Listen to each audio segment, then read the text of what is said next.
আসসালামু আলাইকুম। আমি নাটোরের মেয়ে সুমাইয়া আক্তার আছি আপনাদের সাথে। আশা করছি আল্লাহর রহমতে যে যেখান থেকে আমার আজকের ভিডিওটি দেখছেন সবাই সুস্থ আছেন, ভালো আছেন। আমরাও আলহামদুলিল্লাহ আল্লাহর রহমতে অনেক ভালো আছি। আমাদের নওগাঁতে বেশ কয়েকদিন থেকে প্রচণ্ড পরিমাণে রোদ যাচ্ছে, আর কয়েক মাস পরেই তো শীতকাল। তো ভেবেছি যে আমাদের যে বড় কম্বল রয়েছে গতবার শীতে ব্যবহার করার পরে সেটা আর ওয়াশ করে রাখা হয়নি, তো সেইটাই ওয়াশ করে নিব। আমার দুইটা কম্বল, আরেকটা কম্বল রয়েছে সেটা আরেকদিন ওয়াশ করে নিয়েছি, সেটা আপনাদের সঙ্গে শেয়ার করিনি। যেহেতু আমি ওই কম্বলটা প্রথমবার ওয়াশ করেছি ওয়াশিং মেশিনে, এর আগে কখনো বড় কম্বল ওয়াশ করা হয়নি। প্রথমের দিকে তো একটু ভয় পাচ্ছিলাম যে কেমন হবে, কোনো দুর্ঘটনা হয় কিনা, এত বড় কম্বল। তো খুব ভালোভাবে ওটা ওয়াশ করতে পেরেছি, এ কারণে এইটা আজকে আবার ওয়াশ করে নিচ্ছি আর আপনাদের সঙ্গেও শেয়ার করছি। যে কোনো কাজ যদি নিজে ভালোভাবে করতে পারি তবেই তো আপনাদের সঙ্গে শেয়ার করব। তো যেহেতু এটাতে কোনো সমস্যা হয়নি, এ কারণে ভেবেছি অনেকে হয়তো আমার মতো ভয় পায় কিভাবে ওয়াশিং মেশিনে বড় কম্বল ওয়াশ করতে হয়, পারবে কিনা বা কোনো দুর্ঘটনা ঘটে কিনা, সেই চিন্তা থেকে ভেবেছি তাহলে সবার সঙ্গে শেয়ার করি। ভিডিওটা একটু হলেও হয়তো আপনাদের উপকারে আসতে পারে। তো প্রথমে আমি কম্বলটা খুব ভালোভাবে মেশিনে দিয়ে দিয়েছি এবং মাঝখানে কিন্তু একটু ফাঁকা জায়গা রেখেছি। এইভাবে ঘুরিয়ে দিলে ওয়াশিং মেশিনে কোনো রকমের কোনো সমস্যা হয় না, আমার কাছে এটাই মনে হয়েছে। আমি যে কোনো রেগুলার ইউজের যে কাপড়গুলো রয়েছে সেগুলোও এইভাবে দিয়ে থাকি।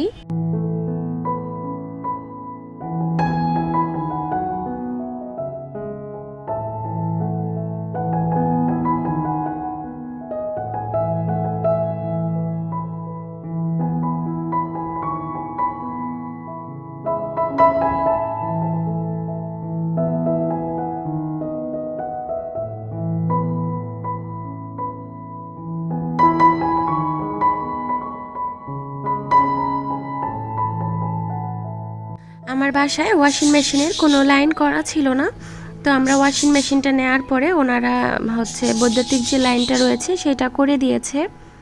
আর পানির লাইনটা আমি যখন ওয়াশ করি ট্যাপের সঙ্গে এইভাবে সেট করে নেই। ওয়াশিং মেশিনের যে ড্রেন লাইনটা রয়েছে সেটার নিচে যেরকমভাবে বাথরুমের ভেতরে দিয়ে রাখি। আর কাপড় ওয়াশ হয়ে গেলে কিন্তু প্রত্যেকটা এগুলো খুলে রাখতে হয়, সেটা নিয়ে ডিটেলসে কোনো একটা ভিডিও আপনাদের সঙ্গে শেয়ার করার ইচ্ছা আমার আছে। তো এটা এখন আমি পাওয়ার বাটনে দিয়ে অন করে দিচ্ছি। ওয়াশিং মেশিনে যে কোনো ভারী বা মোটা কম্বল জাতীয় কিছু দিলে বা কোনো বেশি ময়লাযুক্ত কোনো কাপড় দিলে তখন আমি হেভিতে দিয়ে ওয়াশ করি। তো আজকে হেভিতে দিয়ে ওয়াশটা করে নেব।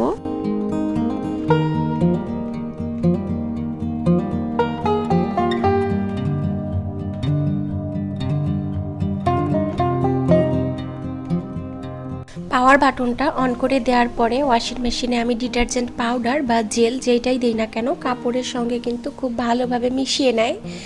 আর তারপরে এই যে পানি নিবে, পানি নিয়ে তারপরে কিন্তু ওয়াশ করাটা শুরু হয় মূলত।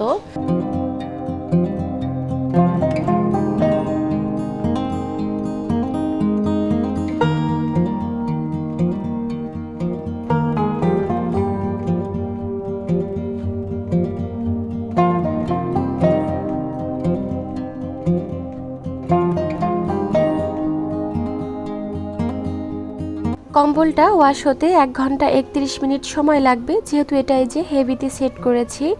আর পানির পরিমাণটা যেহেতু অটো ফুল হবে এ কারণে সময়টা একটু বেশি দেখাচ্ছে। ম্যানুয়াল লেভেলে যদি পানির পরিমাণটা থাকতো তাহলে হয়তো 1 ঘন্টা 10-12 মিনিট বা 15 মিনিটে ওয়াশ হয়ে যেত। যেহেতু কম্বল পানির পরিমাণটা একটু বেশি লাগবে এ কারণে আমি অটো ফুলে দিয়েছি। এটা কিন্তু দ্বিতীয়বারে ওয়াশ হচ্ছে, প্রথমবার ওয়াশ হয়ে গিয়েছে। এভাবে কিন্তু 3বার করে ওয়াশ করে ওয়াশিং মেশিন, এটা অটোই করবে। দেখেন কি পরিমাণে ময়লা হয়েছে, বাথরুমের টাইলসের ওপরে কিন্তু ময়লার একটা আস্তরণ পড়ে গিয়েছে।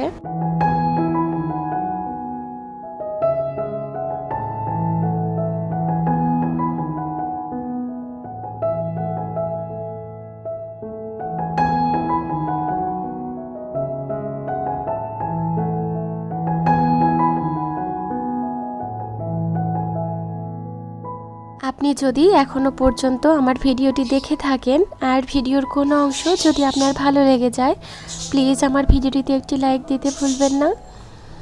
আর আপনি যদি আমার চ্যানেলে নতুন হয়ে থাকেন, প্লিজ আমার চ্যানেলটি সাবস্ক্রাইব করে আমার এই ছোট্ট পরিবারের একজন সদস্য হয়ে থেকে যাবেন। যারা এখনও পর্যন্ত আমার এই ছোট্ট পরিবারের একজন সদস্য হয়ে আমাকে সাপোর্ট করে যাচ্ছেন, তাদেরকে অসংখ্য ধন্যবাদ।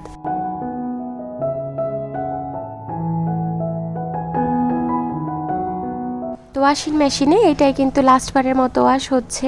অলরেডি ওয়াশ করা কিন্তু হয়ে গিয়েছে। পানিটা কিন্তু এবার একদম পরিষ্কার বের হচ্ছে, দেখতে পাচ্ছেন। এখন শুধু কাপড়টা ড্রাই হবে। এটা 10 মিনিটের মতো ড্রাই হয়, প্রায় 90% এটা শুকিয়ে যাবে।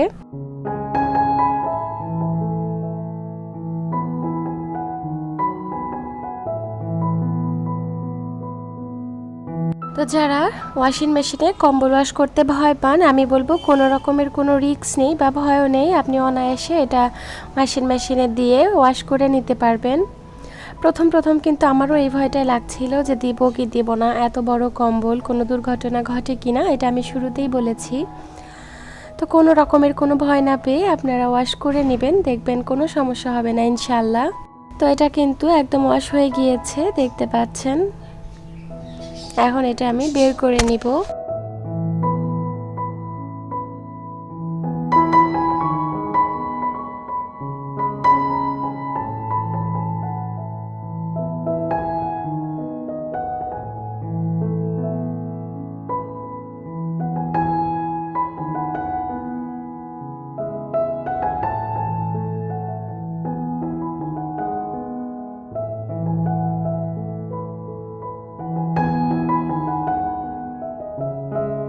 আমার ওয়াশিং মেশিনটা কিন্তু 13 কেজির, এ কারণে দেখেন আরও একটু জায়গা রয়ে গিয়েছে। এটা যদি 8 কেজি বা 10 কেজির হয় তাহলে হয়তো একদম ফুল ভর্তি হয়ে যাবে। আর কম্বলটা কিন্তু একদম শুকিয়ে এসেছে, সেটাই একটু দেখিয়ে দিচ্ছি। কোনো রকমের কোনো পানি নেই। আমার বেলকুনিটা যেহেতু একটু ছোট, বেলকুনিতে এত বড় কম্বল মেলে দেওয়া যাবে না। আর এটা কিন্তু আমি ওয়াশ করেছি রাতের বেলা। তো সারা রাত আজকে আপাতত আমি এটা মেলে দিয়ে রাখবো, আর কালকে সকালে ইনশাআল্লাহ এটা ছাদে গিয়ে রোদে দেব।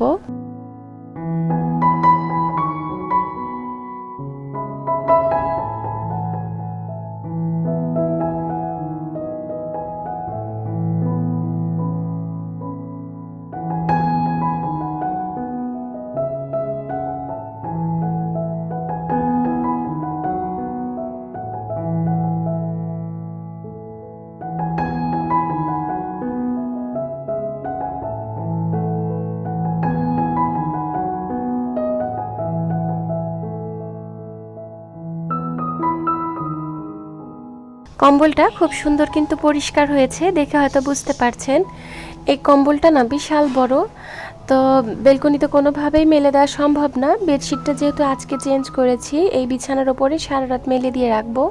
যেহেতু আমার এই রুমটা একদম ফাঁকাই থাকে, কেউ থাকে না, এ কারণে।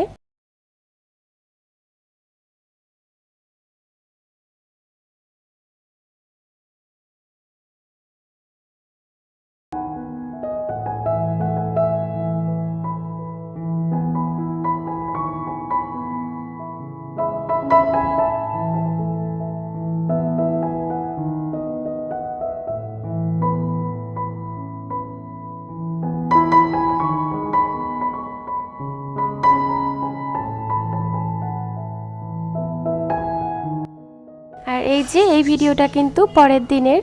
তো এটা আমি ছাদে মেলে দিয়েছিলাম, দিয়ে এখন এটা ভাঁজ করে তারপরে উঠিয়ে রাখবো।